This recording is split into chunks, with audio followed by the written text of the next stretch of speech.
ఇక టాపిక్ లోకి వెళ్తే పవన్ కళ్యాణ్ గారు అనుభవం లేనటువంటి రాజకీయ నాయకుడు అని చెప్పేసి ముద్ర వేస్తున్నారు. అది నిజమే. ఎందుకు ముద్ర వేసేటువంటి ప్రయత్నం అంత ప్రయాసపడాల్సిన అవసరం ఉంది? ఖచ్చితంగా అనుభవం లేనటువంటి నాయకుడే. కానీ పని చేయగలడు, ఇచ్చినట్టు మాట నిలబెట్టుకోగలడు, నిజాయితీ ఉంది, ప్రజలంటే పిచ్చి ఉంది, ప్రజా సమస్యలు అంటే మక్కువ ఉంది. ఏమైనా సరే తన సర్వస్వం ప్రజల కోసం సర్వస్వం కోల్పోయినా పర్లేదు, కానీ ప్రజల కోసం నిలబడాలనేటువంటి పిచ్చి ఉంది ఆయనకి. నిజంగా అది పిచ్చే. ఎందుకంటే అంత పెద్ద లైఫ్ ని వదులుకోడు కదా. పిచ్చి అది నిజంగా చెప్పాలంటే. ప్రజలంటే పిచ్చి, ప్రజా సమస్యలు అంటే పిచ్చి, ప్రజాసేవ అంటే పిచ్చి. ఏదో ముసడు అయిపోయిన తర్వాత రాజకీయాలకు రాలేదు.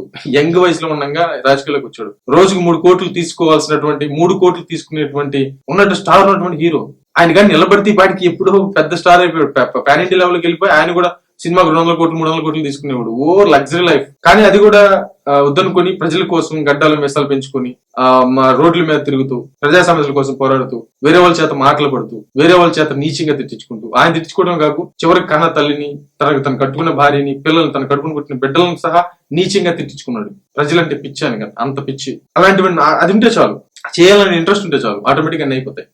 దాంట్లో ప్రధానంగా ఏంటంటే దాని చిన్న లాజిక్ చెప్తాను. అనుభవం లేకుండానే ఆయన గిన్నిస్ బుక్ రికార్డ్ వచ్చింది. వచ్చినటువంటి కొన్ని రోజులు నెలల వ్యవధిలోనే గిన్నిస్ బుక్ రికార్డ్ వచ్చింది ఆయనకి. ఇంతవరకు 40 సంవత్సరాల అనుభవం ఉన్నటువంటి నాయకుడికి కానీ లేకపోతే 15 సంవత్సరాల అనుభవం ఉన్నటువంటి నాయకుడికి కానీ ఏ నాయకుడికి గిన్నిస్ బుక్ రికార్డ్ రాలేదు. పవన్ కళ్యాణ్ గారు వచ్చింది 4 రోజులకో 2 నెలలకు గిన్నిస్ బుక్ రికార్డ్ వచ్చింది. ఇదే వండర్. బట్ పాలనలో తెలుసుకుంటున్నాడు ఇదేంటి అనేటువంటి విషయం తెలుసుకుంటున్నాడు. దాన్ని సూచాయిగా ప్రజలకి పర్ఫెక్ట్ గా ముందుకు తీసుకెళ్లేటువంటి ప్రయత్నం చేస్తున్నాడు. ఆటోమేటిక్ గా జరుగుతుంది.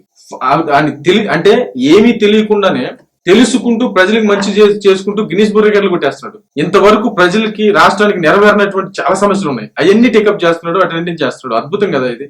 నిజంగా చాలా అంటే చాలా అనుభవం కలిగినటువంటి వాళ్ళు కూడా ఇలా చేయలేరు. ఆ తపన, ఆ ప్రజల మీద ఉండే పిచ్చి. ఒక 5 నిమిషాలు వేస్ట్ అయితే ఎవరొకరికి మేలు చేయొచ్చు కదా. ఈ 5 నిమిషాలని కేటాయిస్తే ఎవరితో ఒక ప్రాబ్లం ఉంటే దానికి ఒక సొల్యూషన్ దొరుకుతుందేమో. జీవితాలు కదా, ప్రాణాలు కదా. అంత బాధ్యతగా ఉంటాడు ఆయన. ఆ రిజల్ట్స్ కూడా కనపడుతుంది. కాబట్టి అనుభవం ఉన్నటువంటి నాయకుల కంటే అనుభవం తెచ్చుకుంటూ ఆయన చేసేటువంటి పనులు అత్యధికంగా అనుభవం ఉన్నటువంటి వ్యక్తులుగానే కనిపిస్తుంది.